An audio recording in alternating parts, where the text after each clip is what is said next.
वज़ीर-ए-आज़म शहबाज शरीफ मुल्क बरतानिया की आखिरी रसूमात में शिरकत के बाद लंदन से अमरीका रवाना। जनरल असम्बली इजलास से खिताब और आलमी रहनुमाओं से मुलाकातें करेंगे।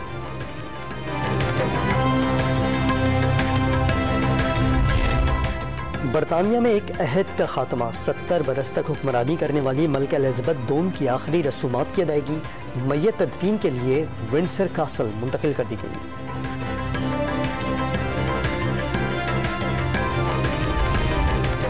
MQM के लापता कारकुनों की लाशें मिलने की तहकीकात में अहम पेशरफ्त।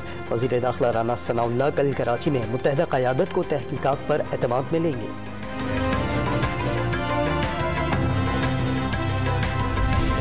जज धमकी केस में इमरान खान के खिलाफ दहशतगर्दी की दफात खारिज। इस्लामाबाद हाई कोर्ट ने फैसला सुना दिया, दीगर दफात पर मुतल्लिका फोरम पर कार्रवाई जारी रहेगी।